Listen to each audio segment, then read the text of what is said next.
यानंतर प्रधानमंत्री आवास योजना शहरीसाठी ज्या माननीय आमदार साहेबांच्या हस्ते या ठिकाणी आपण घरकुलाची चावी आणि धनादेश घ्यायचा आहे। याच्यामध्ये सोयगाव तालुक्यामध्ये टोटल आरोग्य व्हेरिफिकेशन 12,904 होते।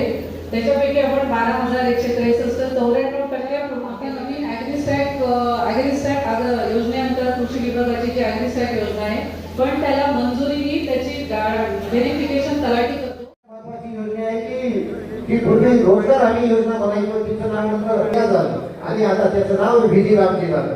याच्यामध्ये आपल्याला आता रोजी सुद्धा आपल्या सर्व ग्रामीण रोजगार संघटना होती त्याही आपण सांभाळल्या पाहिजे। लोकांनी सुद्धा प्रमाणामध्ये माझा विनंती आहे, या तालुक्यामध्ये साधारणतः आपण 20,616 घरकुल प्रधानमंत्री दिले, रमाईचे आपण 269 दिले, शहरीचे 700 दिले आणि चांगल्या पद्धतीने ते काम करणार आहे। यामध्ये आपल्याला सगळ्यात म्हणजे गरिबाला राहायला घर असलं पाहिजे होतं। अन्न वस्त्र निवारा ही फार महत्वाची बाब आहे। त्याच्यामध्ये या देशाचे पंतप्रधान नरेंद्र मोदीजी यांनी लोक बेघर असायला नको त्या उद्देशानं आपण मंत्री असतानाही त्यावेळेस बऱ्यापैकी मार्गदर्शन करून आणि या तालुक्याला प्रधानमंत्री आवास योजनेअंतर्गत 21,000 घरकुल आपण या तालुक्याला मंजूर केले। शिक्षण विभागाचा हा वाटप यानंतर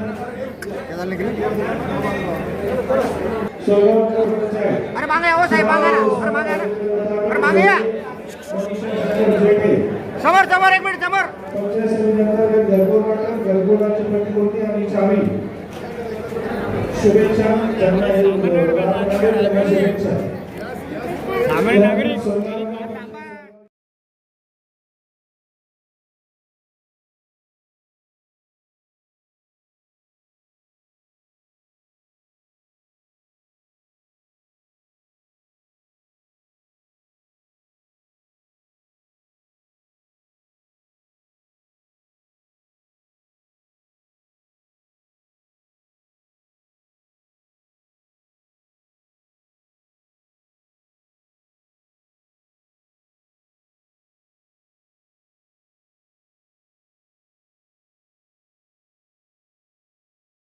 प्रातिनिधिक स्वरूपामध्ये ज्या काही जिल्हा परिषद आणि पंचायत समितीने ज्या योजना दिल्या आहेत ते लाभार्थ्यांना आपण या ठिकाणी वाटप करणार आहोत। यावर्षी सुद्धा समाज कल्याण विभागाकडनं 5-6 प्रकारच्या योजना, शिलाई मशीन आहे, झेरॉक्स मशीन आहे।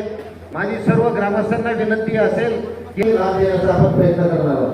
पंचायत समितीच्या ज्या योजना आहेत पंचायत समितीचा तो फॉर्म द्यावा। माझ्या सर्व सभापती, उपसभापती आणि सर्व पंचायत समिती सदस्यांनी लाभार्थ्यांच्या तळागाळाच्या लाभार्थ्यापर्यंत योजना पोहोचली पाहिजे असा त्यांनी निर्णय घेतला। स्वरूपामध्ये ज्या काही जिल्हा परिषद आणि पंचायत समितीने ज्या योजना दिल्या आहेत ते लाभार्थ्यांना आपण या ठिकाणी वाटप करणार आहोत। यावर्षी सुद्धा समाज कल्याण विभागाकडनं 5-6 प्रकारच्या योजना, शिलाई मशीन आहे, झेरॉक्स मशीन आहे। माझी सर्व ग्रामस्थांना विनंती असेल की लाभ देण्याचा आपण प्रयत्न करणार आहोत। पंचायत समितीच्या ज्या योजना आहेत पंचायत समितीचा तो फॉर्म द्यावा। माझ्या सर्व सभापती, उपसभापती आणि सर्व पंचायत समिती सदस्यांनी लाभार्थ्यांच्या तळागाळाच्या लाभार्थ्यापर्यंत योजना पोहोचली पाहिजे असा त्यांनी निर्णय घेतला। त्यांचा जागा आता मिळवून देण्यात आली आहे आणि चांगल्या पद्धतीनं ते काम करणार आहे। यामध्ये आपल्याला सगळ्यात म्हणजे गरिबाला राहायला घर असलं पाहिजे होतं। अन्न वस्त्र निवारा ही फार